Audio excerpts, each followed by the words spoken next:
What's up, good people? Thank y'all for tuning in to another episode of Conversations That Matter. I'm your main man, William Hussey 365. Gene Blackman. I'm Big 22, Dominique Davis. Already. How y'all feeling, fellas? How y'all feeling? What up? Man, everything is everything. I know you tired, brother. Yeah, man. How'd it go yesterday? Man, we had that back to school adult and kids field day yesterday. Talk about it. Man, it was a partnership with Fitz Wellness, Kia Batts and Keidron Coleman. Dope. And we also had Rock Fitness involved, and man, it was just crazy, bro. Like, man, we gave out undergarments, underwear, socks, t-shirts to people in the neighborhood, as well as some other supplies. And then the field day events happened. Oh yeah, that's what I want to hear about. Man, how was grown that? Folks falling, man. We had Good Olympics. We had what was that? The sack race, man. People flipping. We had tug of war. We had the relays. It was absolutely crazy, man. But it was definitely fun. And it was for the purpose. The cause and the purpose was everything, brother. We appreciate y'all. Absolutely. I know y'all was on the north side, but I know y'all had all sides of towns out there. Yeah, man. A little bit of everybody. That's dope. That's dope. I know you tired, brother. Man, listen. I know you tired. I went last year.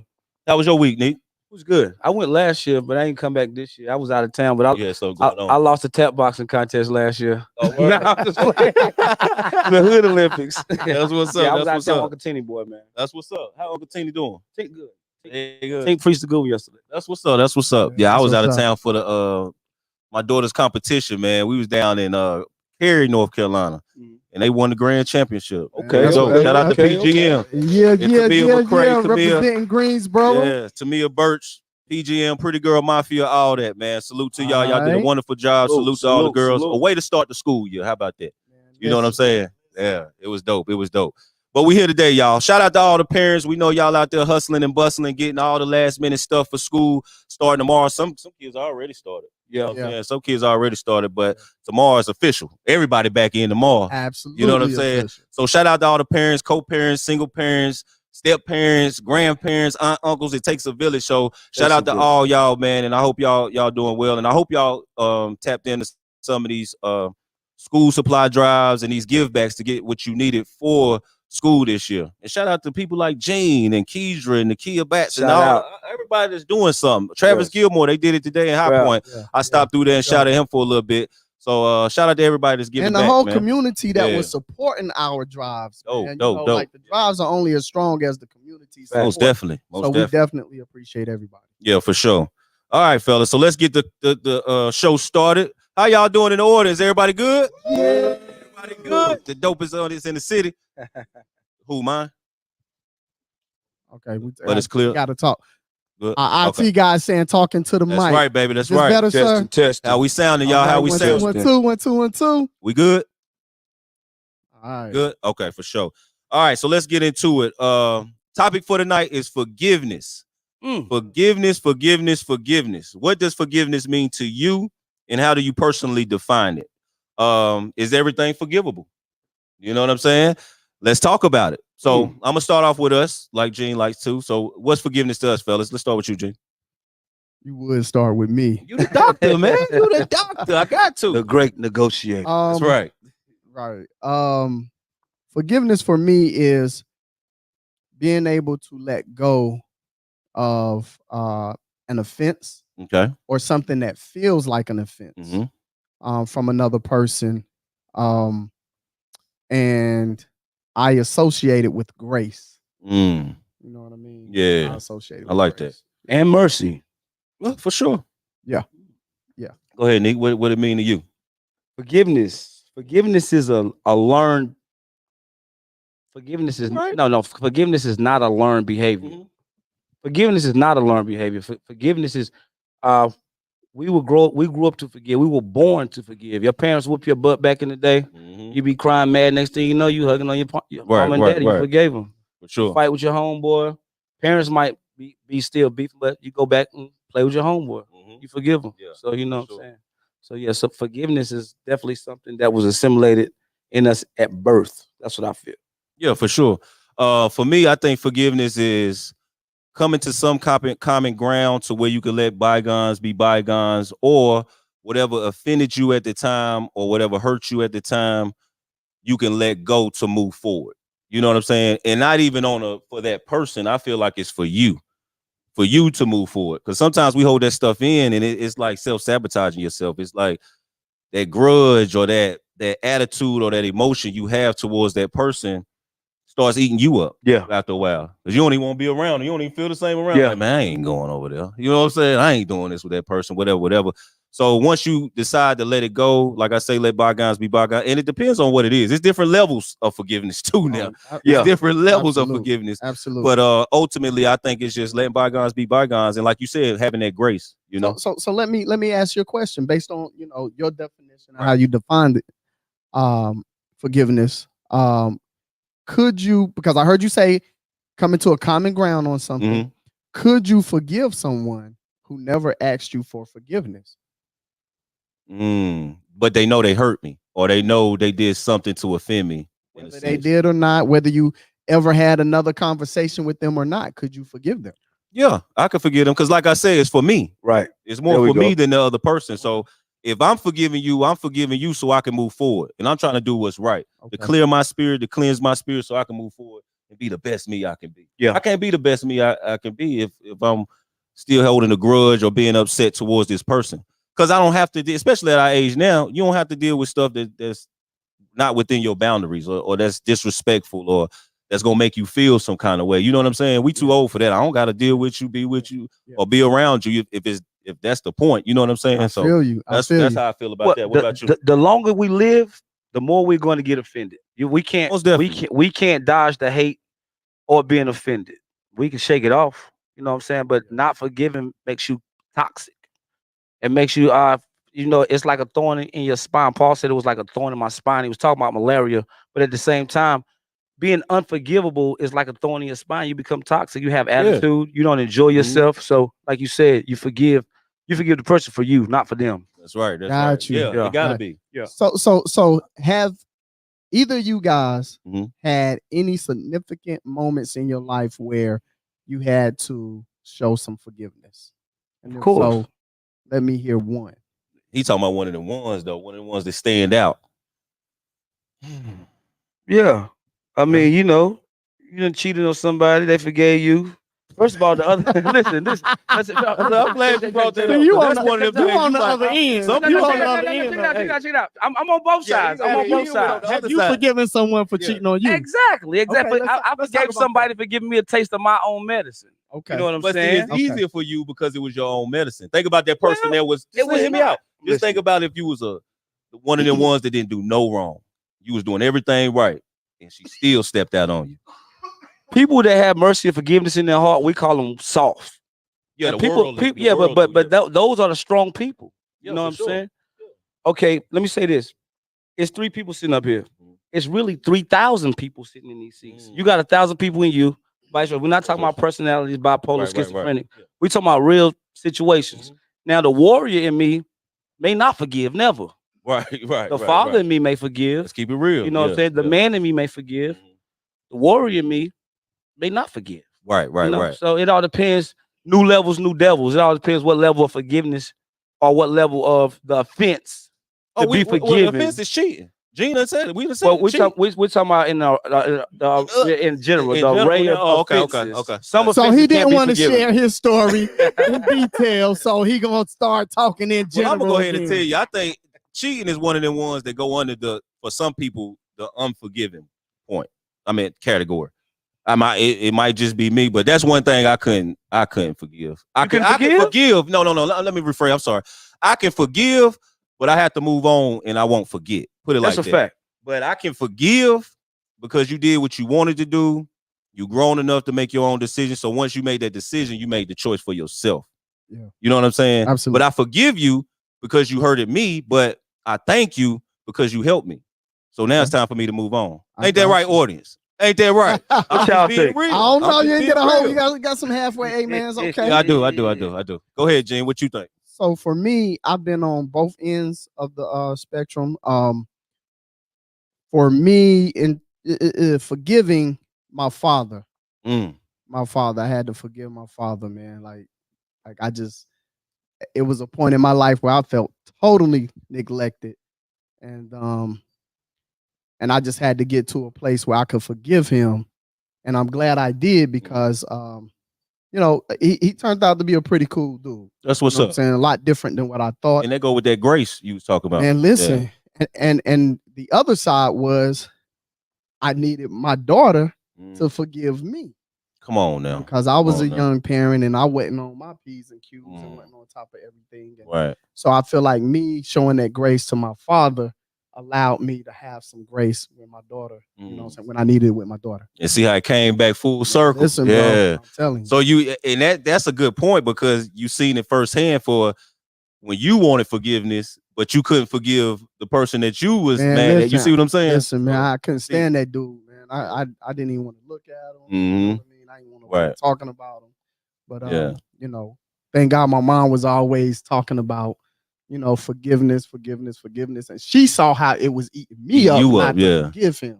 So she was, constantly talking about, Gene, you hurting yourself not forgiving. Yeah. You know what I mean? And I thank God for her. Right. And then his brother, my uncle, we call him Uncle Short Dog. He always say, Gene, man, your dad cooler than you think, man. He's actually a cool dude. Yeah. And he wasn't wrong. Like once I really got to know my dad and we started spending time together, he's super cool. That's dope. And how did that make you feel for the people that's watching before the forgiveness? Like you said, it was eating you up. Your mother seen it eating you up.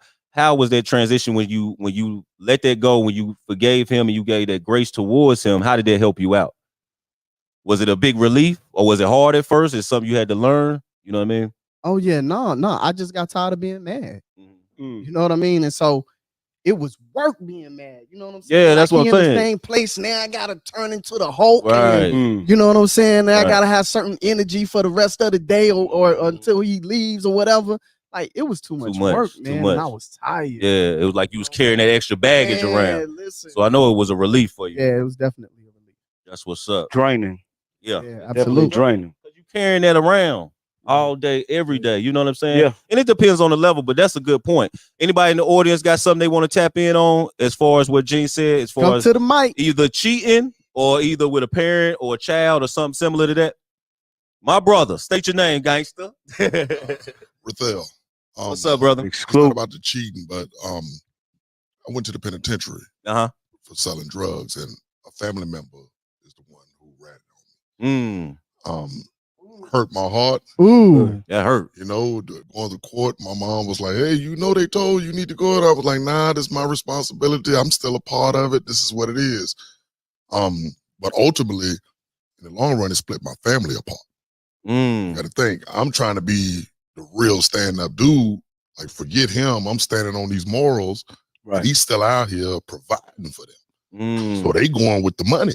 They don't care nothing about me being a stand-up guy sitting in the joint. Ain't nobody coming to visit me. Ain't nobody coming to sit with me.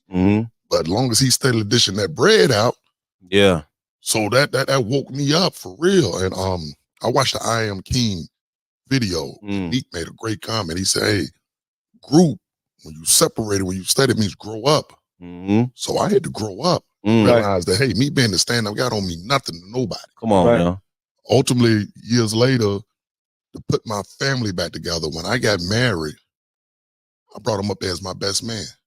That's just to pull my family back together. And it goes back to what you said too. That don't mean I'm gonna go out here and deal with you no more. Right. But I had a bigger purpose that day. Yeah, for sure. Let me let the family know we don't have to be divided on. Never gonna go and do no business with you. Right. You know how to deal with it. Sometimes that's really what forgiveness do to our families. It make people choose sides. So I had to make that choice to say, okay, let's pull them back together. And now when we pull them back together, years later, they're seeing him for what he really is. Without me having to fight that battle now. Right. But you know, just think if you would, hold on one second, I gotta chime in on that. But just think if you wouldn't have did that, how much it would have ate you up over the years. You know what I'm saying? But how did you come to forgiveness? Did you have a conversation with him? Did you just let it go yourself and just move forward? Well, here's the crazy part that before I got married, he called me one day just out the blue. This was like 6-7 years later. I'm free. I'm living my life now. And he was crying. Said his wife was about to leave. At the time, I'm starting to do community stuff. I'm starting to change my life. Yeah, you changing your life. So I'm saying to myself, if he's reaching out to me to help his marriage, he must be really hurt. Yeah. So I sat there, counseled him and his wife, worked it out where they can work their relationship out together. So like I said, fast forward a year or two later, I was getting married. And I said, let me bring him in. Let me bring him in just to put the family together. And actually, I spoke about it at the wedding.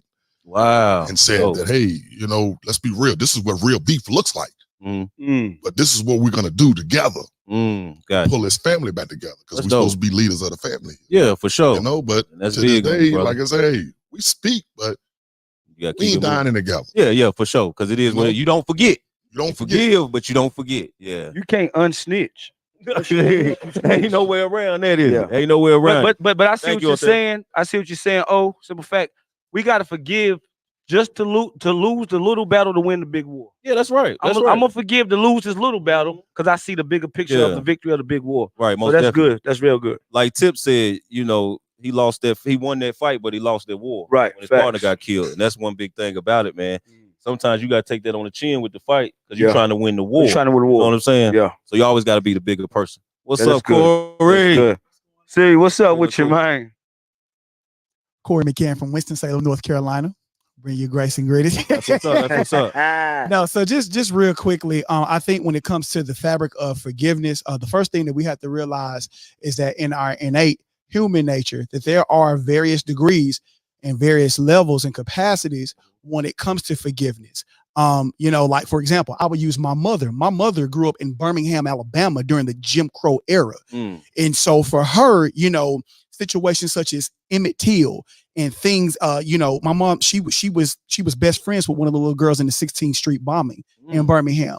So, you know, for her, that varying degree of forgiveness is kind of hard. You know what I'm saying? Even though, you know, she tries not to loop everybody in the same category, but as aforementioned, there are various degrees of forgiveness.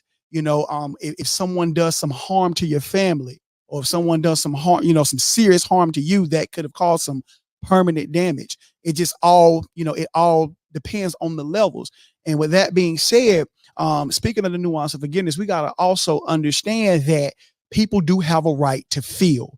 And with that being said, I think that a lot of times we as humans, depending on our religious perspective and or school of thought, we try to weaponize the idea of forgiveness against other people.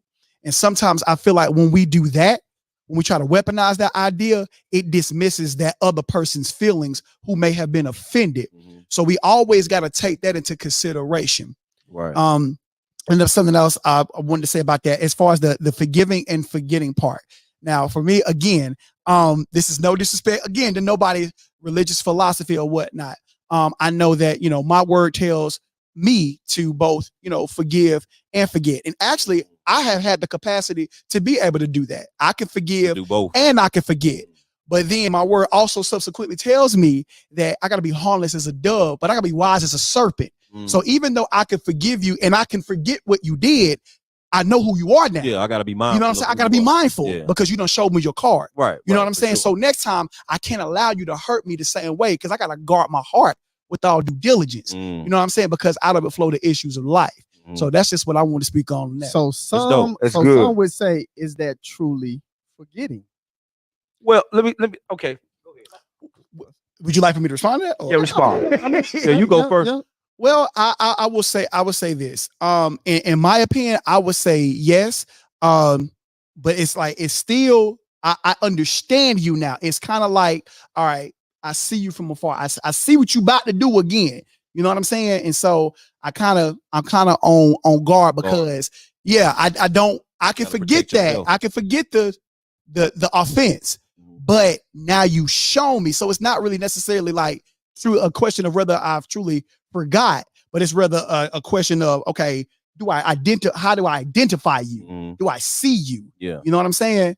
But that's just my personal opinion about that. Is there anything? I'm gonna let you go ahead. You go. Is there anything you wouldn't forgive, Corey? Well, again, I mean, you going back to the days now. Your mama done seen some stuff. You know what I'm saying? Right. So I'm just being real. Like, well, I will say this. I haven't really, thankfully, I've never been put in a situation in my short 37 years of life where I've had to be in that type of position.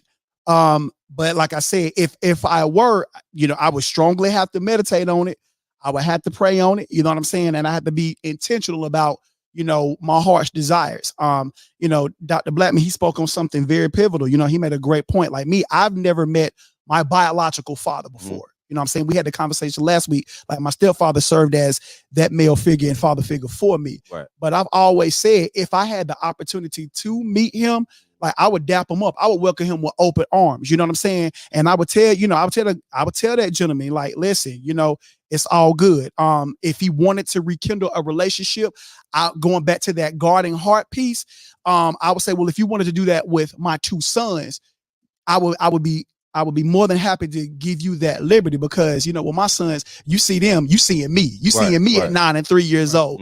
But at the same time, I can only allow you that grace for one time.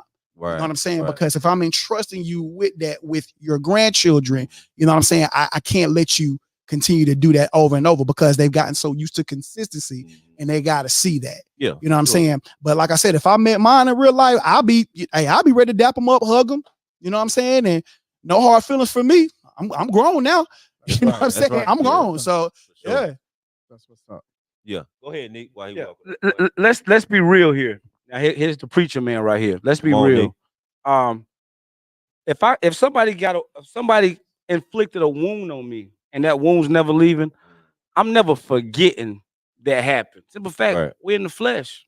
I got a brain. I ain't gonna forget now. Spiritually, you can forget because my spirit is happy. My soul has surgery, and it's out of my spiritual realm. Right. But let's be real here. If you're still living and somebody inflicted a wound, a lifetime wound, you're gonna look at that wound not to be mad, but you're not gonna forget who did it. Yeah. Spiritually, so it's all how you interpret that word. Yeah, you know what I'm saying. So that's all I had to chime in on that one. That's a good point. Word. I just want to touch one little piece. This is just my belief. I think forgiveness and accountability goes hand in hand. So definitely, I can forgive, like in my situation, because no one put a gun to my head, told me to take those drugs.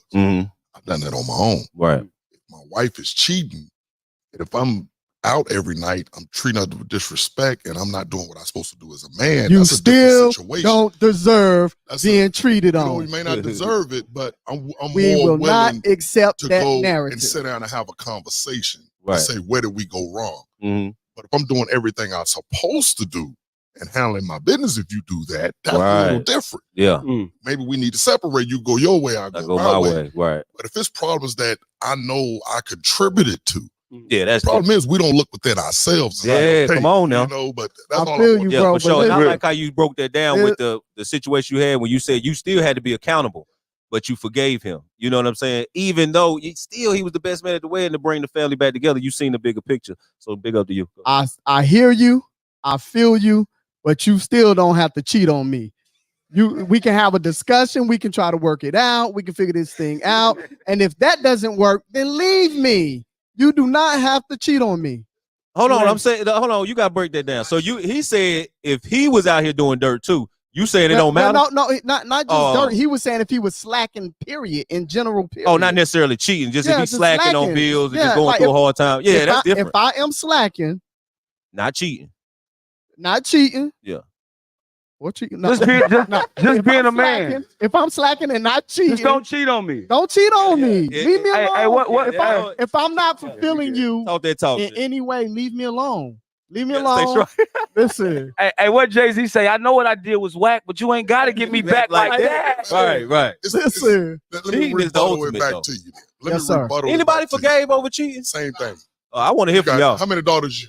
I know somebody in here done forgave somebody for cheating. You sure? No, come on, cut it out. I mean, you've been young and dumb before. Sure. But you done forgave somebody honestly for cheating and stayed with them. Dumb.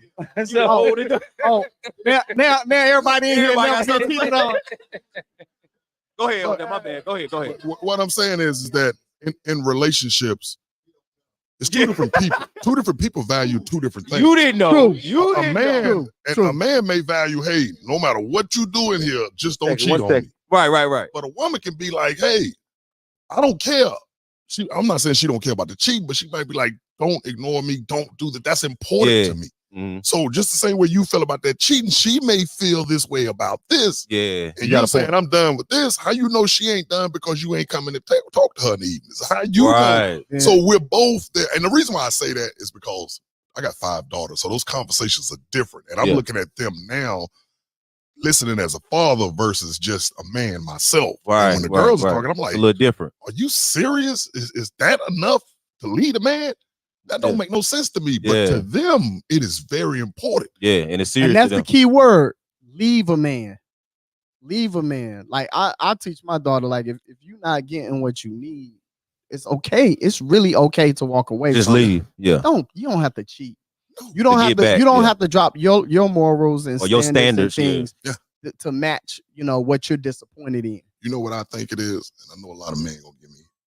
Come on with it, baby. Come on with it. I'm gonna throw it out there. Oh, to just be real with y'all. Come on with what it boils down to is this: we as men feel like if somebody else got it, he had to be stronger than me as a man. That ain't the. Listen, I mean, that's real though. Well, you know what? You got a point. Wait a minute. That's real. In some situations, but for me, in all of them, for me, it's kind of like she's my cereal. And if you stick your spoon in my cereal, I don't want that cereal anymore. But you know, that's your cereal, bro. But you know what happens? That's your cereal, bro. I don't want that cereal no more. And we all done this. But the thing is, the next man don't mind sticking his spoon in your cereal. We've all done this as men. You done been with a young lady, you done been with them, and whether we say it out loud or not, we're coaching them throughout the relationship. This is what you look for. This is what you watch out for. With a dude doing this, he trying to holler. So when somebody gets through to that, it makes you feel like, oh man, what? How you thinking now? You see, that's what it's about. Yeah, for sure. Is it that pride or that manhood, that masculinity? Hey man, don't stick your spoon in my cereal. I feel you. Hey, you got a point on that one. So you don't want it no more. What's that spoon? Okay, not the transition from. Listen. Hey, don't come with it. Not today, Nick. No. Not tonight. I'm not. Okay, I'm about to say. I'm not gonna do that. But listen, biologically, okay. Let's go biologically. All right. That's a hole. That cereal is a hole. A hole is a foundation. I can kick this stick from here to the West Coast. Right. I can take this stick and throw it at a wall. I can't pick up a hole and throw it at a wall. That's the cartoon. Right. So what goes in that hole stays in that hole. That's unforgivable. Well, them women about to get you, bro. Forgive that. So you saying the stick can move wherever the stick goes? But the hole got to stay the same. You can't pick up a hole. You can't throw the hole. Hey, come on, man. I mean, this is just biologically. You know what I'm saying? So it take extra effort for women to cheat, is what you're saying. I'm telling you, you gotta understand, that thing right there is a foundation. That cereal is foundation, quote unquote. I promise you, 3 women is coming through that door in about 10 minutes. Lock that door. They're in the car now on their way over here. Put the chains on the door. Put the chains on the door. Put the chains. Put the chains on the door. The the thing about it is, I understand where you're coming from because I feel like it do take more for a woman to cheat because a man's going in. You know what I'm saying? Like you say, as a whole. So it's more like you have to open up yourself to that person. So if you feel like you can open up to that person, it's more than a man. I feel like just. And a man can cheat with no emotions. Not co-signing. A man can cheat with no emotions. A man don't cheat with emotions. I don't feel like. Yeah, a man do men cheat with emotions? No, I don't. No. We don't cheat with them. But a woman, what goes in that woman, it's like a soul tie to that woman. But you know, that's another segment. Right. Let's get back to forgiveness, y'all. But that's another show. It's just so easy not to cheat because it's like, just listen to me though. Because you gotta understand, if you don't want to be with a person, you don't have to be with them. You don't have to commit to them. You don't have to drag them along. You can just do your thing, and y'all have that understanding. You know what I'm saying? That's why the cheating thing it really don't add up at my age. It just you can do you. We grown. Yeah. You know what I'm saying? I feel you, brother. But I just feel like people second guess things down the line. Yeah. So go ahead. Let's go ahead to the comments. It's about forgiveness, y'all, in the online. So forgiveness and accountability. Let's go. Oh, the mic. Yeah. So piggybacking on forgiveness and accountability. So my parents, little backstory. My parents divorced when I was 8. Okay. So my relationship is really strong with my mother. My biological father and I don't have a relationship at all. But that goes back to forgiveness and accountability. So when I did try to talk to him about how I felt growing up, it was like, well, I'm your dad, whatever. And that's the attitude he's had like all my life until maybe about 37. Mm-hmm. And then it was, I'm your dad, let's kind of rekindle this relationship. But even with that and talking to him, his mind is still stuck on, you should forgive me. I don't have to apologize. I don't have to do anything. So I just say it's really hard for me to forgive him. And to this day, I haven't spoken to him. Does that eat you up at all? It bothers me. And so I'm a big advocate for counseling. So I'm in therapy once a week and we talk about it. And my homework has been to reach out to him. And when the day comes, it's supposed to be my day to reach out to him. I don't. Because I go to pick up the phone to have this conversation with him. But then I think about the last 40 some years of my life and how it's been without him. And then the conversations that we've had. So. Right. So again, it goes back. If he takes accountability for me, it would be a lot easier. Yeah. But he pushes the accountability on me, and I'm like, I'm your child. Right. You're the adult in this situation. But are you forgiving him because you feel like that's the right thing to do, or are you forgiving him hoping for a certain response from him? I am trying to forgive him because I feel like that's what I'm supposed to do as a Christian. Honestly. Okay, the spiritual that's the truth. And I do feel like somewhat I do want him to take that accountability and then we rekindle that relationship. Because at the end of the day, I think about it, he's not going to be here forever and I'm not going to be here forever. Mm-hmm. I appreciate that. Appreciate you sharing that. But that's good. That's I good. Think that's one of the biggest hurdles for us or what keeps us from forgiving people. Because when we see that they have not taken that offense, you know what I'm saying, into accountability, then we no longer, it's almost like we want to snatch that forgiveness back. Right. Oh, you ain't serious. Let me get that. Now I don't want to forgive you. Yeah. And now you're even more mad. Right. And it doesn't make it right, but that's just my feeling. And I think when we do that, because we all have done that, we miss the true essence of what forgiveness is, because forgiveness has nothing to do with their response. It has everything to do with what we're offering you. Right. Because I felt offended by you. Right. And also you want to relieve yourself from that burden. You know what I mean? And you spoke about the spiritual side a lot. And I think you fighting with yourself. It's like the spirit and the flesh. It's like the spirit wants to forgive, but the flesh like, man, hell no, I got a question. And then get a crazy friend to hear your story. I wouldn't forget that. Oh, yeah. That's gonna come. Oh, boyfriend or something. You know how it goes. But I would say, I will say the good part is my mom has never been that parent. So my mom has always fostered that relationship, even when I didn't want to see him. I remember younger, my grandfather passed. My mom was like, you're going to the funeral. So my mom has always been that person. So for that, I'm thankful. But now that I'm older, I'm like, yes or no for me. And I do reach out, say like Father's Day, birthday, Christmas, and things of that nature. But to actually physically go and visit him and sit with him, I don't. Feel you. Got you. Quick Thank question. You for that. Quick question. Could you forgive? You good, brother? So the question was, is forgiveness for when I was younger and up until now, just in case the audience didn't hear you. It's across the board, because even when I tried to have a relationship with him as an adult, it's almost like he's still in the Stuck in his past. ways. So yes, he's very much set in his ways. So it's like, I'm the parent. What I say goes. It doesn't matter how you feel, and I'm not moving past that. Can I borrow $5? That's Right. I got a Dominique, question. and then comments. Can you, are you able to forgive yourself for not being forgivable at a certain situation? Can I say I'm gonna forgive myself for not being forgivable? I ain't gonna kick myself in the ass. Excuse my language. I'm not gonna kick myself in the hind part because I got the unforgiveness. So can I forgive myself for not being forgivable for a certain situation? That's a question that I want to.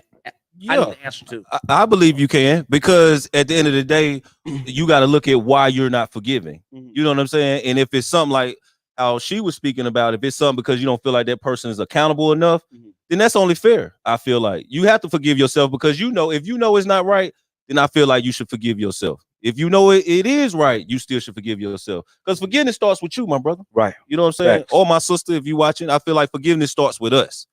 Forget the other person. Start with yourself. Forgive yourself first for whatever it is, and then forgive the other person. So, I hope that answers. Go Nick, ahead. my Appreciate thoughts. So, what you said before we go into the comments, I think that if you choose not to be forgiven, for whatever reason, then my question would be, why would you want to forgive yourself for that? And if there's a reason, then I'm thinking you feel convicted in a sense for not being forgiven. Yeah. And so if you feel if you feel convicted for not being forgiven in that situation, then I would think that you would probably need to forgive yourself and correct it, straighten it out, Make it right. straighten it out. 10-4. All right. All right. Comments. Campbell Nicholas, forgiveness is one of the most powerful tools in the universe. T. Nice Row, forgiveness is a process, but it's important to forgive so you can have peace. Yeah. Thank you.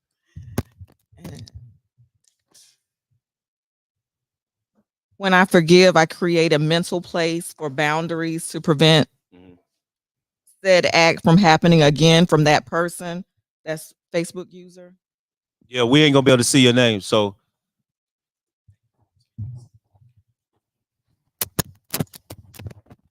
there you go. Adora, you have to ask God to help you forgive and forget, because sometimes we can't do it in our strength. Even though we want to forgive, sometimes our hearts are hardened and we need to ask God to soften our hearts towards them in order to forgive. Thank you. Thank you for your comments. I had Caleb Johnson. I have to forgive for cheating. I have been forgiven. Hold on, say that again. I have forgave. I'm sorry. I have forgave for cheating and have been forgiven. She's been on both ends. Right. And appreciate that honesty. Wendy Armstrong, forgiveness is a choice. Unforgiveness causes the wounds inside of us, of those who don't forgive, to grow. Right, Wendy. Shout out to Wendy. What's up, Wendy? Yo. T. Nice Row. Adora speaks. I agree. God is the only one that can help you to really let it go. Let it go and want to forgive. If it is a process, I used to not forgive and I was in bondage and in a happy person, but God had to strengthen me to forgive, and I have grown a lot. Don't get me wrong. I'm not perfect, and sometimes I still struggle, but God was the only person who helped me to learn how to forgive. And at the end of the day, forgiveness will give you peace. That's right. That's true. Come on. Thank you. Wendy Armstrong, cheating is a very challenging experience to forgive and move forward if you have trust issues. Somebody laughed at Gene and his cereal. Keisha Harley. Keisha laughed at you in your cereal. Stick that spoon in my cereal. Wendy Armstrong. I definitely understand, Keedrian. I'm proud of you for choosing to get counseling. It's our job to understand. We have to heal those daddy wounds. Yes, ma'am. For sure. For sure. Tasha Cruz. Oh shoot, what y'all talking about? See, nice. That's true. But like I said before, forgiveness is a true process for some people. Yeah. Yes. Tamika Campbell Hughes, we all must forgive. Who are we? God forgave us all. That's right. We are all forgive sinners. us our trespasses. We forgive those who trespass against That's us. right. That's right. And that's hard. Oh, I'm waiting on you then with Tasha, that face. last comment. Tasha stated, I've almost let a dead man control me when I didn't forgive. A dead man? Wow. Meaning he was dead, and he still had control over her through that powerful. situation that he did to her. That's tough right there. Yeah. That's hurt. Thank you for those. Thank you for those comments. All right. You want to go ahead and share while it's on your mind? Go ahead, man. Speak. I love when he speaks, but especially these two. Uh-huh. Well, I was just going to say again, just wanted to reiterate, we all have to understand the innate humane nature of everybody. There are some people that just don't believe in the nuance of forgiveness. You know what I'm saying? And the reason why I brought that up, because I know that it had been a scripture, a biblical scripture had been brought up, but we always got to remember that everybody's philosophy is not the same about forgiveness. Now, I know for me, I do believe in the nuance of forgiveness because my convictions was just way on me too heavy. You know what I'm saying? But in the same token, there have been situations where I've witnessed other people that wanted to be on the receiving end of forgiveness, and it just wasn't merited to them. And we just got to be okay with that. You know what I'm saying? And I just don't think looking at it objectively from both a spiritual and humane side, if certain people just don't believe in the nuance of forgiveness, unfortunately, we just got to accept that. You know what I'm saying? And we can't weaponize philosophical and or religious doctrines when it comes to that, because some people, you know, they just feel that way, and we have to allow people that nuance to feel. You know what I'm saying? So I just wanted to say that, because everybody's, you know, religious perspective isn't the same. True. So I just wanted to point that out there. Appreciate that. Thank you. Good point. No. Oh, okay. So let me ask y'all. I got one more. And we kind of touched on it a little bit, but are there situations where seeking forgiveness might be more about relieving one's own guilt rather than benefiting the person who was harmed?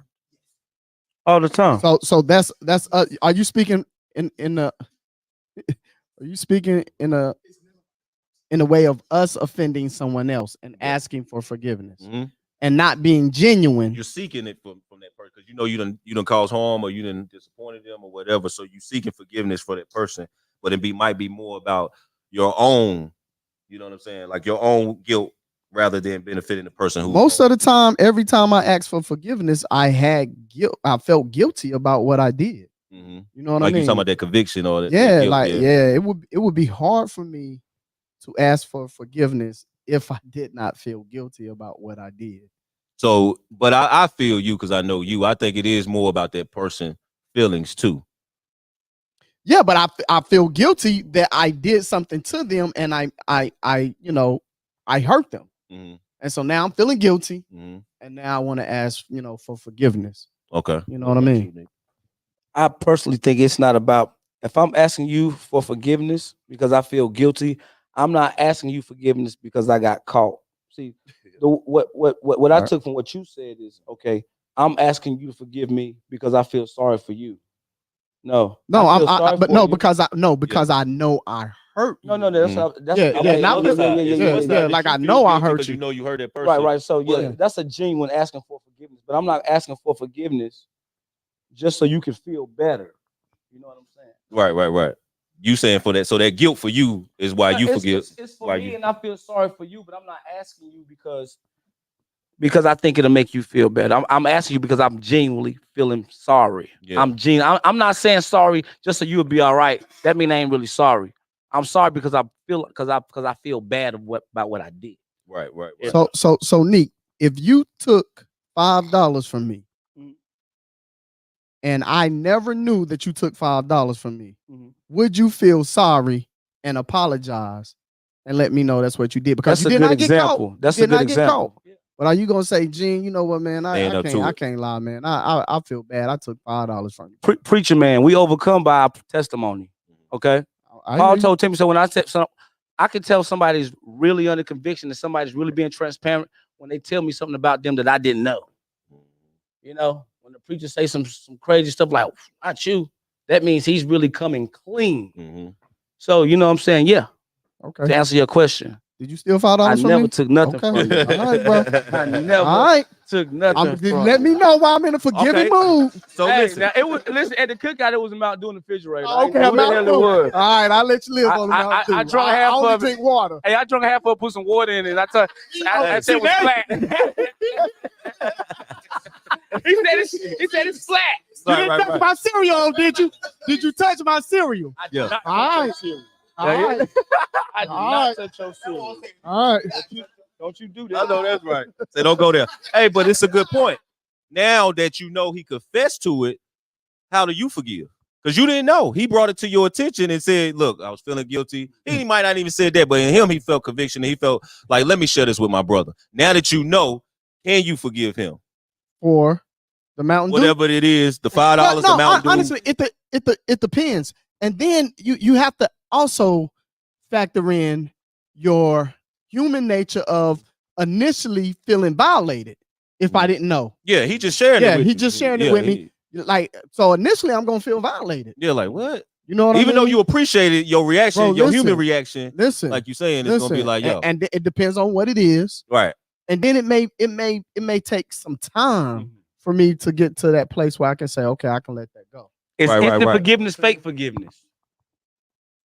Is it just routine? No. I think but I think it's levels to getting to that place. I think forgiveness is a journey for some people. That's why I was going next. You know what I mean? Is it just a one-time thing or it's ongoing? I think it just depends. Ongoing for some situations. Yeah. Sometimes you can let it go, but I think it's a journey. Whether that journey takes me 5 minutes, 5 days, or 5 years. Right. It's a journey. Yeah. You know what I mean? But come on to the. Yeah, how you feel about them, how much you love them, definitely plays a factor. But yeah, you have talking to the mic, so the world can hear you. I like that. The world can hear you. It just depends on how close you are to that person, like how much I opened up to you. You know what I mean? Like if I really gave you some conversation that I never gave nobody, and you stole from me, it's like, dang, bro. But you coming out telling me and you replacing that, I'll let you keep it. Damn, but I was real. You ain't had to tell me that. Yeah. I didn't know. But you telling me that shows me your loyalty on a way where it's like, dang, I really if you do something bad, you will confess and be like, dang, bro, I done did this. You know what I mean? Like, dang, bro, it been bothering me this long. I done took from you. But you know, in the back of your head is gonna be that little voice be like, damn, what else you take? Why did you do that? Why you telling me? But you know telling me this one thing, it's like, dang, you being honest because you didn't have to do that. Right. You know what I mean? Right. You didn't have to. You could have kept it a secret. Yeah, you got a point. Appreciate That's good. I hear you, brother. Now, me trusting you again? Oh, no. Absolutely not. But thank you. You know what I mean? Yeah. You gotta take that one on the chin. That's true love to show you your neck, to show somebody your neckiness. If I'm confessing something that you didn't know, I'm showing you my. It depends on the motive, though. Yeah, it depends on the motive. It does because some people a bit. What's up, bro?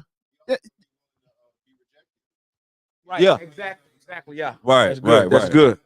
Yeah, we want the YouTube world to hear you. Yeah. For Try sure. out. Go ahead, baby. What's going on, y'all? What's up, Chef? All right, chilling, man. I'm gonna say something like, for instance, like I didn't meet my dad till I was like 29. You know what I'm saying? And I blamed him the whole time. You know what I'm saying? So you got to look at who needs to be the one to forgive. You know what I'm saying? So even though they don't want to forgive, like my mom, I still didn't get that forgiveness from her for not allowing me to, I knew who it was, but not telling me where he was, and me having to find out, once I got older. You know what I'm saying? So I had to forgive her for not apologizing for me missing out on his life. Yeah.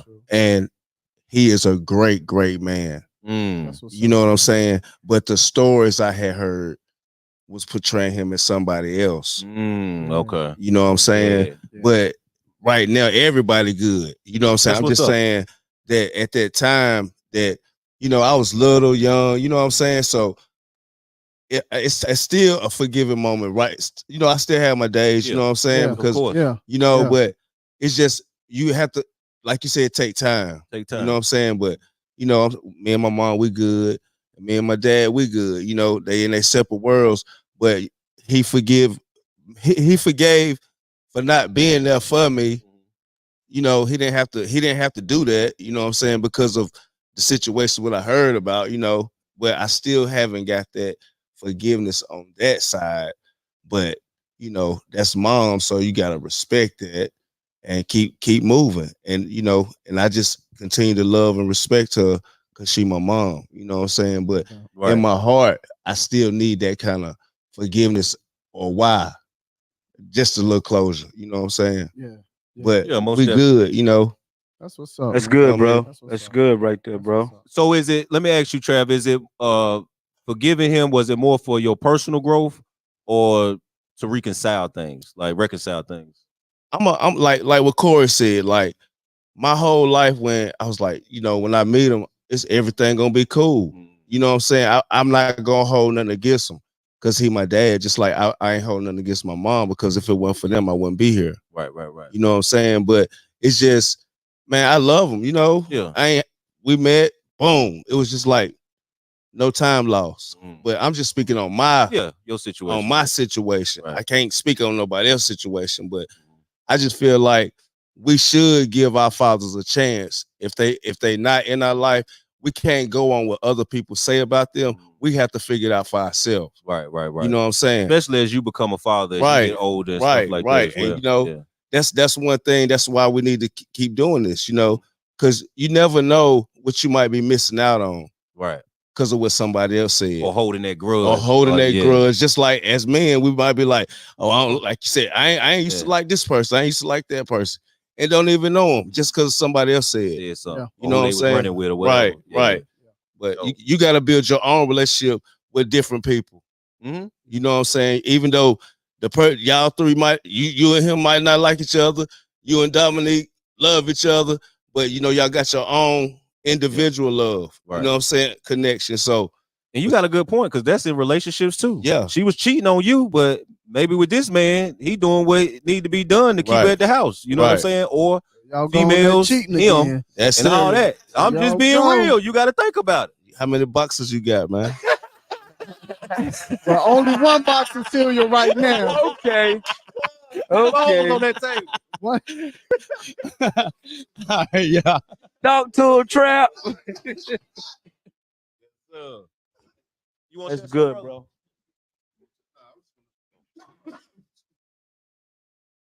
My name is Adrian Ekanem. I just wanted to share. What's up, family? How you doing? Good. Going on, I just wanted to say, you know, when it comes to being transparent with somebody and telling their truth, like, you know, the $5 situation, you also got to be prepared for rejection. Because I mean, I don't care if it's 1 cent or $5. Like, I can't trust you. Or some hands. Yeah. Like, you really gotta be prepared for all of that. Your best bet is just to put the $5 where you found it or where you stole it. And just not tell me, you know what I'm saying? Don't if even you worry really about rock with me, just put the $5 back. I like that too. Treat me, buy me a beer or something. You know what I'm saying? Like, because you put yourself out there, you gotta be willing to accept what come behind. I can't look at you the same. Yeah, that's what I was saying today. Like, how you gonna forgive him and move forward? You just gonna be like, oh, thanks, bro, appreciate that. Nah, it ain't gonna be that easy. It ain't gonna be that easy. Like, that's all hey, that's real spill right there. That's real spill, bro. That's a fact. Appreciate that, brother. He said, "Put it back where you found it." Yeah. Yes, ma'am. I'm speaking on transparency. The forgiveness. My mother went to DC and got pregnant with me. So my father stays in DC and my mother stays here. He knew about me my whole life. And I know I don't have forgiveness because I'm getting angry right now. He tried to come back in my life when I was about 15 to 16. I was happy to meet him. And I guess because he haven't been there the whole time, it really didn't matter. So I recently talked to him probably about about 7 months ago. 7 months ago, spent the weekend with him. He still calls me, but I just don't want to have nothing to do with him. Yeah. Let me ask you this. I'm so angry. That's what I was gonna say. Where the anger and pain coming from? Because he knew about me. And now that I'm grown, he never done anything for me. So is it the little girl still in you that's crying out with that pain and hurt? Probably. So. Yeah, that's what it seems like. Go ahead, Gene. So my question to you would be, what do you feel like you need right now to be whole or to feel better with that situation? It's like he's trying, but I just shut him down. And I feel bad for it, but I guess I want him to feel like I felt. So okay. Got so you. trying to okay. I mean, he calls and Travis talked to him and Travis like, call you dad. I'm like, okay, and I still don't call him. So this feeling that you have, how long do you want this to continue before you get to that place where you're willing to do the work, the necessary work that it takes to make that situation better? I hate to say this, but it makes me feel good to make him feel like that. Because you want to feel what you feel. Mm-hmm. So right now you're good with this because he hasn't been there my whole life. Right, I understand. You know, it's like I'm not missing it. He didn't give me anything, so it's like I'm not losing anything. So you feel like he hasn't tried until the age 15. So you're gonna give him 15 years of this energy, and then what is that doing for you? Making me more angry. Exactly. That's what it seems like. Exactly. And that's what I'm trying to figure out. How can we break that? Because it's like you self-sabotaging yourself in a sense. Because I can see it on you. And not only that, it so he's not your really whole family. Yeah, for and sure. Everybody that you're connected to, they get a little bit of that energy. Right. You know what I mean? You got, wait, yes, ma'am. I got you. Oh yeah. Oh absolutely. yeah. I see what you're saying. Yeah. Yeah, the stress and all that. I'm just gonna have to pray and definitely pray. But like Gene said, I'm just trying to find that common ground on what it looks like, or how can we identify with something that'll make you take that step. Like what will make you happy as far as, because I know you can have a conversation with him because you done said you done spoke to him, but you still hurt. Are you expressing that to him? And he's like rebelling? Is he like cocky, like how she was saying, like he feel like he ain't taking no accountability? You know what I'm saying? He actually apologized. How did that make you feel? Did you accept the apology, or it's more like I was like, okay. But that okay wasn't sincere. I mean, it was kind of sincere, but I still felt the way I felt. Yeah. I want to make you feel some pain. I want to make you feel some pain. What about counseling with both of y'all? Are you not ready to take that step with both of y'all? She needs counseling herself alone. Yeah, and then maybe bring them together. In. Yeah, absolutely. For sure. Because I can see the pain and hurt. Go ahead. Yeah, because like, you know, when we came back from you know, we took the ride from Massachusetts, I was like, you know, we gotta go through DC. And it was just on my heart, man. She's like, she ain't seen her daddy in like 8 years. You know what I'm saying? I'm like, you know what, baby? Come on, call your daddy. We're gonna go see him. You know what I'm saying? She was like, nah. I was like, call your daddy. We going to see him. Yeah. You know, she ended up calling him, or man, and the crazy part, like I said, you never know who like how close people are. My dad stays in DC, her dad in DC, so the Super Bowl weekend, perfect timing, man. Daddy stayed 15 minutes from my daddy. Wow. When they seen each other, man, mirror image. It brought so much joy to me just to see that little girl smile. That little girl, yeah. So she was missing that, you know, and she's like, I don't know what to call. That's your daddy. Right. You know what I'm saying? And it seemed like it's so and look at it, you see what I'm like saying? when you ask her, you want to stop and see your daddy? No, it's like that feel. Like, are you fearful of something, or you don't want to?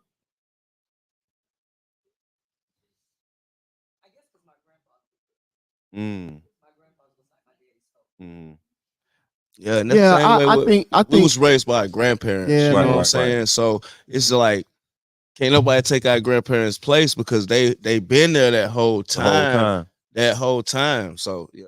Go ahead. I think another thing is he had 6 other kids. Come on. After me. Getting into it. And then I met we have 3 daughters and 3 sons. It's crazy because all 3 of his daughters have white nose rings. But I'm the oldest. But the daughter that's under me, my sister, we had met like maybe 15 years ago. And she was just telling me how much my dad did for her. And I'm looking like, and he was paying child support. So that's another thing that made me feel this way. Yeah. Like he knew about me, but like he neglected you, but still was there for and the all the other ones. kids. Yeah. You know what the unfortunate part about being the oldest sometimes is sometimes we get the young and immature parents. Mm-hmm. You know what I mean? Yeah. And it was 16. as they continue to parent, they become better parents and better people in general. Mm-hmm. And it is, it sucks. Yeah. It sucks. But I know for me, me parenting my daughter was way different than me parenting my son now. My son is 13. My daughter is about to be 26. So I was very young and immature. You know what I mean? And I was growing and still learning myself. And when I had my son, I was a little more established, a little more settled, knew who I was, what my purpose was, what I was supposed to be doing. I learned what I shouldn't do by some of the mistakes that I made with my daughter. And I know it's unfortunate. And I sometimes be like, man, I wish I could go back and give her this mature me, but I can't. So I just have to give her the best me now. Mm-hmm. And be, even though she's grown and she thinks she's more grown than what she is, I can just, I just have to give her the best that I can now. But I will say this, me forgiving my dad and now having that relationship, me forgiving some friends and now having some of those relationships, and my daughter forgiving me and now have that relationship, man, all of that leads to me being happy. Yeah. I was not happy when I was angry and holding on to those painful things. Those painful things were definitely like chains. You know what I mean? They were really like chains. I couldn't move freely. Well, I think about counseling or therapy. So we have Dante Donnell, the in-house counselor. And if any of you all know any therapist, please put it in the chat that you think might be able to help anyone.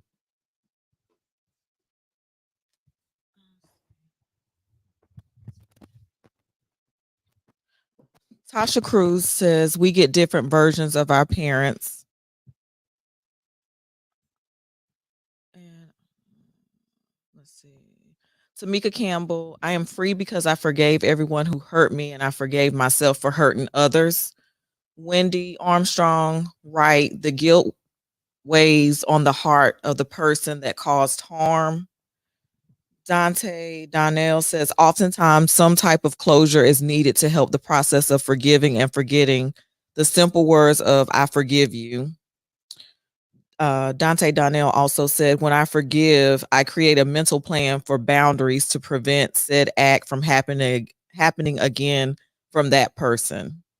I like that. He also said, I don't subscribe to forgetting. Okay. All right. That's the therapist, y'all. All right. Our therapist, like Dante Donnell. Appreciate you chiming in. Yes, sir. Gotta get ready to get out of here, fellas, because it's about time my Houston Texans come on. We're gonna win the Super Bowl in 3 years. Man, but get I just out like of to here. chime in just a little bit of what she said and with Trav. We just had a men's ministry meeting at church last week, and Pastor brought up saying something about the men of the house or the priests of the house. So I know she's going through, it's tough to forgive, but Trav, it is so powerful for you to make that stop in DC. Definitely. Because sooner or later, shout out to Chef. The more you love her, the more she's gonna follow that lead. And you be that bridge. Continue to be that bridge. Continue to get on the phone with the dad. Continue to say, absolutely. You can say those things to dad. She's still hurting right now. Right. But right now, you being that bridge is gonna be what she needs. Right? It's gonna build that relationship. And tell dad to don't stop trying. Don't stop trying. Just keep coming. If you got to keep coming through you, just keep doing it. Yeah. I heard an interview a while back. It was the Jay-Z interview, and he said that all his life he'd been like, my father never came. I'm sitting out there waiting on him. But then when I got older, I took time to have a conversation with him. And when I sat down and talked to him, he was saying that, hey, his brother was killed. And his baby brother was killed. So he pretty much was running the streets trying to figure out who killed the brother. The wife is saying, hey, you got a family here. You need to be here with the family. He said, made me wake up. He said, mom is not wrong. Dad is not wrong. He's feeling like he's got to pick and choose. He should have been taking. The little brother was under his guidance. He gets killed, but I still got to take care of my family. We don't never really take the time to hear the father's side or what's going on. It don't necessarily have to be against mom. My same situation, my oldest daughter was my baby girl. You see what I'm saying? But like I said, I was ripping and running, doing some things in the street. I get locked up. Mom moves her to Florida. I had custody when she moved to Florida. I can't fight that. I'm getting ready to go in. You see what I'm saying? So I had to let that be. But then when I come home, I'm trying to do things the right way. I'm struggling. I'm living down in Claremont. I'm living play. I'm barely making it. They living way on the Pleasant Garden. I don't even have gas to get there. I'm calling, hey, can you bring her? Well, no, you need to come get her. I don't have the means. But I got 3 other kids in the house that I'm taking care of. So my daughter looks like he's taking care of them, but he ain't taking care of me. Yeah. But no one is not understanding the situation. I don't even have, I got to do this because they live in here. Right. I got to feed them. Yeah. I'm telling y'all, hey, give me a little notice when you need something. But they're calling the last minute. I need clothes. I'm like, I can't operate like that. Right. But my daughter's looking like dad just don't care. He want to take care of those kids. He don't. Now, just so happened I had a homeboy and he was at the house and he is so blunt. Sometimes you got to tell him to shut up. Yeah. But he was sitting there. My daughter was just going at it one day, and she was about 20 years old then, and he was like, "You realize your dad love you to death? That they took you. They done this. They done that." And I didn't want to never have that conversation. And he was like, "No, it's time for you to speak. You're not dogging mom, but you're giving your version. It don't necessarily mean it has to be forgiven all the time. Right. But as adults, we understand people when we talking straight up to each other." And that's all I ask. Yeah. Absolutely. We That's appreciate good that, right there. man. Yeah, We appreciate definitely you. that. Appreciate you. Thanks for coming through, bro. Definitely. Appreciate you. All right, for sure. So what strategies or practices can help individuals work towards forgiveness? What's things we can put in place to make us either help forgive or be accountable if we was the one that was causing the harm, the hurt, the pain, to take responsibility? What certain things we can practice? Of course, communication. Anybody want to chime in on that? You want to ask that question one more time? Yeah, I was saying what practices that we can put in place. What's a good way? Let me break it down like this. What's a good way or things we can put into play or practice that can help us all deal with forgiveness? No matter if we the ones that caused the hurt or pain or we the one that's looking for forgiveness, what does that look like? How can we identify with those practices? I wouldn't call it practice. You know, it has to be authentic. You know, it's just something that has to happen. With forgiveness, at the same time, you got to love yourself and then times 2 fall in love with yourself. Right. Forgiveness is easier when you fall in love with yourself. You know what I'm saying? Because you know who you are. Piggyback off the last statement, men grow old, but we very seldomly grow up. You know what I'm saying? And you can't be mad at somebody for not instantly forgiving you. You know what I'm saying? Absolutely.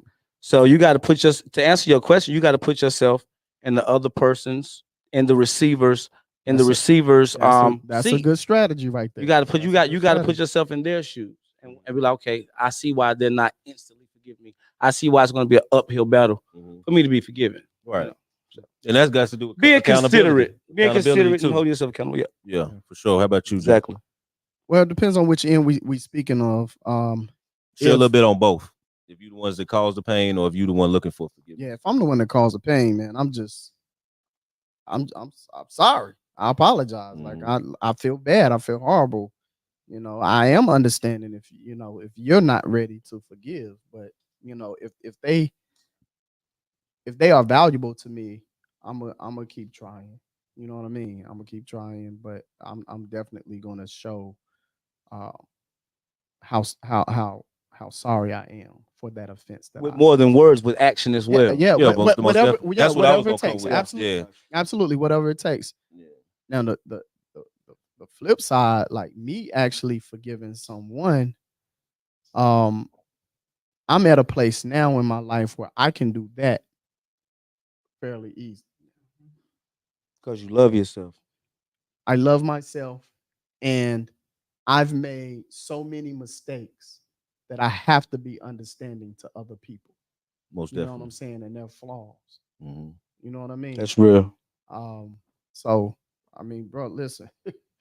Listen, I made some mistakes. Oh yeah, for sure. We all You know have. what I'm saying? We all have, and I think we forget that sometimes. Yeah, You know what I'm saying? It's easy to forget that when you're the one hurt. Right. By what someone does. But, Exactly. You know. But I'm like you, Nick. I think action speaks louder than words, because I could say I'm sorry and be bullshit. I could be making, you know what I'm saying, just saying it because I want my way. So I think whatever the level is of the forgiveness or situation at hand, I just think action is a good way to practice that. Of course, communication and having those conversations where I went wrong, what I did wrong, how did I hurt you? If it's a relationship, talk about it. You know what I'm saying? Like you say, just don't go out here and get back or do this. Let's talk about it. Let's see what's going on.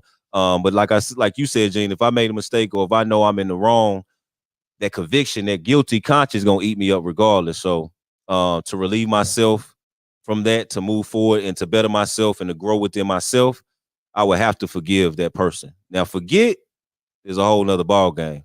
And that I don't know how to practice that. You can't. You got a brain. You ain't gonna like forget. You said, when you got a brain, wound, you ain't gonna forget. And you see that it could be different wounds. It don't have to be a fleshly That's a wound. You know what I mean? spiritual- It could be a child. It could be a mortgage. It could be a home. It could be different things that could be that wound. You know what I'm saying? Absolutely. So it's hard to forget, bro. It's hard. It's hard to forget. We got any more comments? Okay.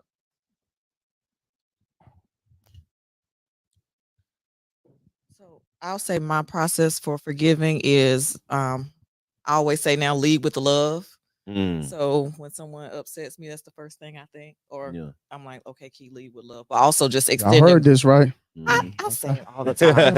And extending grace, because I have, when I am upset or someone offends me, the first thing I do is shut down.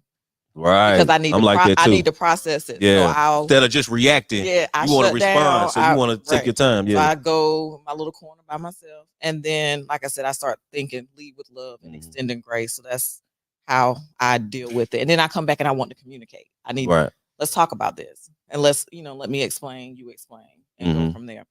What happens when they like, nah, but I tried to talk about it yesterday and you ain't want to talk about it? You give them their time. But we eventually have to go back to it, because you're not going to get anywhere if you don't address whatever the issue is.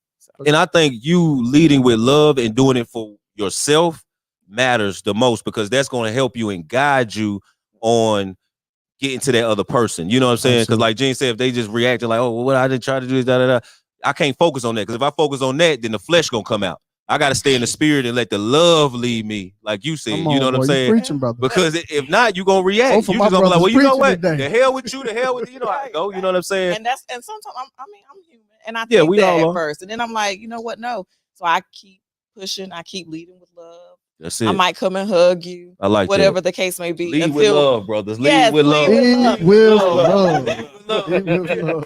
And I'm glad I'm surrounded by good friends, because that came from a really good friend of mine. Like, yeah, for sure. When I came to her talking about something, she's like, look, you have to lead with love. So, I like that. Tasha Cruz says we get different versions. Oh, we read that. I'm sorry. Dr. Kathy Pickett is who I go to for therapy. She is a great counselor. That was T. Nice Rowe. Wendy Armstrong, once we let those guards down from the pain of our absent parents, there's another layer of growth that's revealed to us. This is more of a greater you. There is more of a greater you behind the pain when we make the decision to heal and forgive our parents. I'm actually in the process myself. Proud of you, sis. Wow. Come on. That was Wendy. Wendy. Oh, good stuff, Wendy. Wendy. Thank you, Wendy Love. Yes.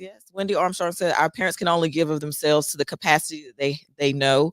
They grow just like we do. They are different. There are different times in their lives that they too are trying to figure life out, just like we are learning daily with our children as well. Right. Caleb Johnson said, try understanding. He also said, have empathy.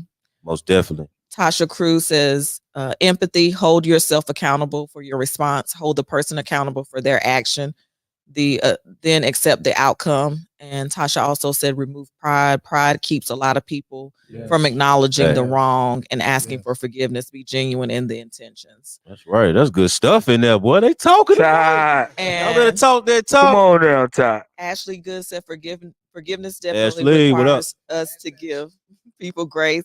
How can you forgive without forgetting? When I say forgetting, I'm referring to. Ashley, cut your comment off if you want to type the rest of that. And Wendy said, yes, definitely remove the pride. Read Ashley's again. I missed the first. I was talking. Yeah. Ashley said, forgiveness definitely requires us to give people grace. And then she also said, how can you forgive without forgetting?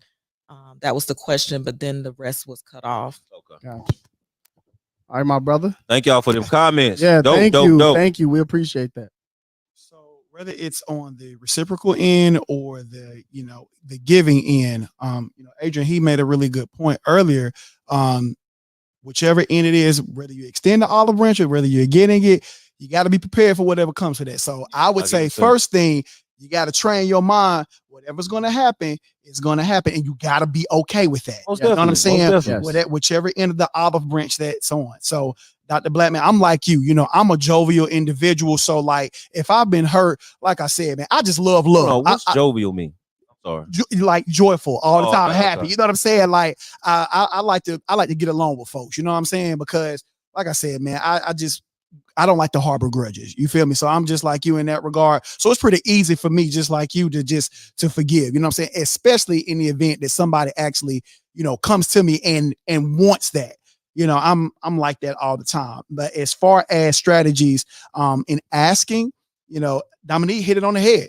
I think the most formidable strategy, if there are any others, is to just meditate and self-evaluate.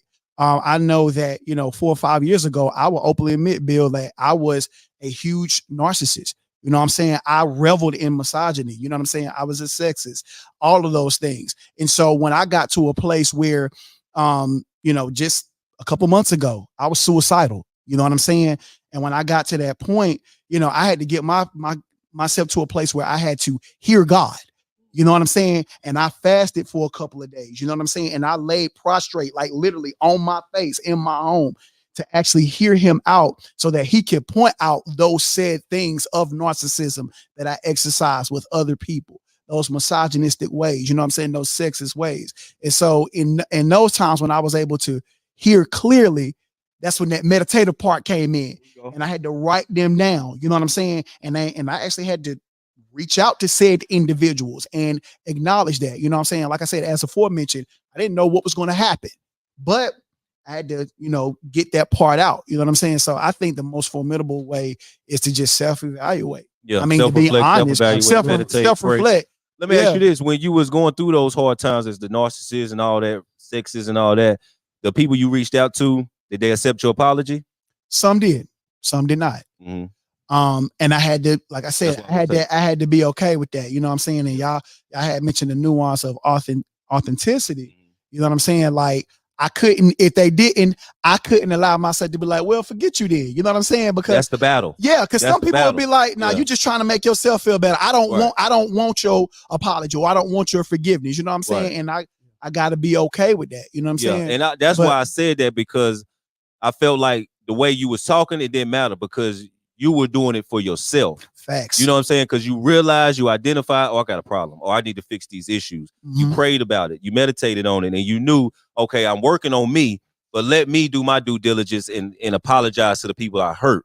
But they reaction, like my man said, if it could be rejection, it could not be accepted well. But I felt like by working on you, it was good to you anyway. You know what I'm saying? Because you started changing your ways, because you knew, okay, this pretty messed up. Let me apologize to them, but let me work on myself. And that helped you move forward in life. So that's a good point. I appreciate that most definitely. Definitely appreciate you sharing your story. Appreciate you, brother. Did we get some more? Any more comments? Or we go ahead and wrap?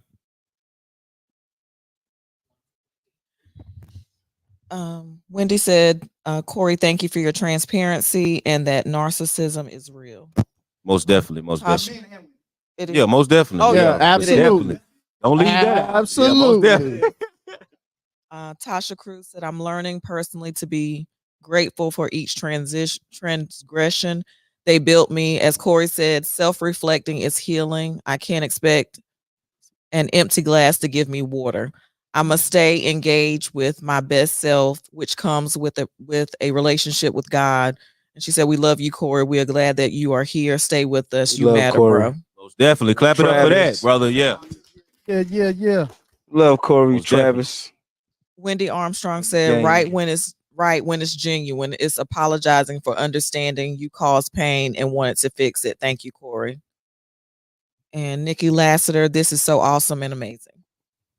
Thank you, Thank you, Nikki. Thank you, Nikki, Thank for you, tuning in. We Nikki. appreciate all of y'all. Yeah. Thank y'all. So y'all heard it first, Thank man. This is why we have this show. That's why it's called Conversations That Matter, because these topics matter in our community, in our relationships, in our families, with our children, with our significant others. So we hope this was a great episode about forgiveness, man. Learn how to forgive yourself first, forgive others, be prepared for rejection, but also just know it's going to help you in the long run. So do that for yourself, forgive others. And if you have to, if you're on the other side of the stick, you know, if other people are asking for accountability on your end and you have to be the one to accept the apology, also do that as well. So I hope this was very informative.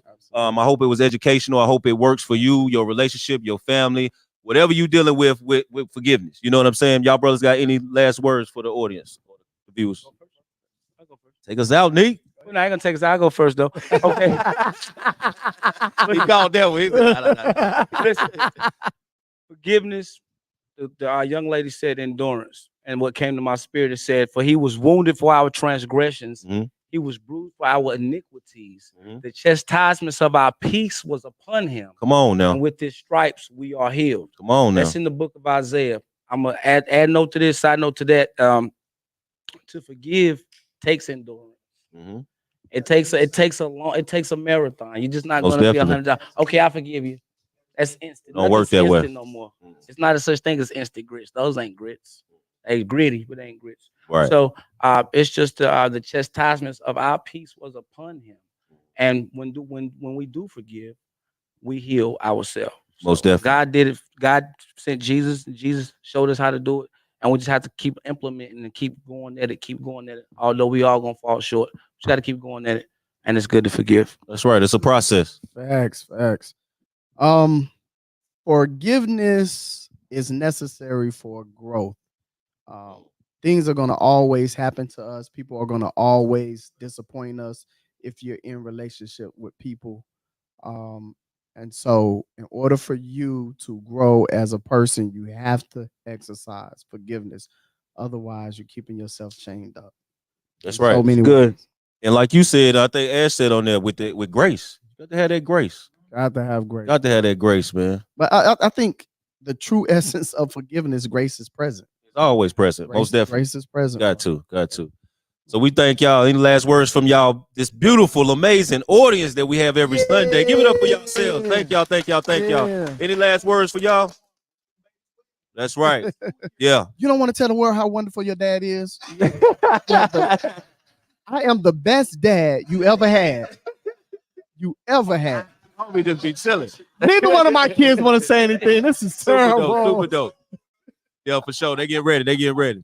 Yeah, but we appreciate y'all tuning in. Like I said, we hope this was informative and educational.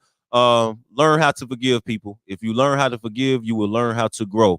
And all that Dominique said. Read the Bible. I don't remember it, but what the preacher said, we had church, but I don't remember what he said. That's right. I gotta go back and watch it. So if you gotta go back and watch it, get the Isaiah. What's the scripture? All that. Get all that. But it's all good. You know what I'm saying? But like Gene said, forgiveness is growth, and handle people with grace, man, and forgive those, and also receive forgiveness in a good way. You know what I'm saying? Exactly. It's a healing process. The only way to heal is through time, forgiveness, and grace, man. So we hope y'all enjoyed this show. Same time, same place. You know it. Next week, let's do it. This has been another episode of Conversations That Matter on forgiveness, y'all. Same time, same place next week. I'm your main man, William Hussey 365. Gene Blackman. Big 22, Dominique Davis. Y'all know what time it is. We see y'all later. Peace. Y'all have a good week in school, y'all. Have a good week in school. Light bill go down, food in the refrigerator. I don't know. Thank you, Chief.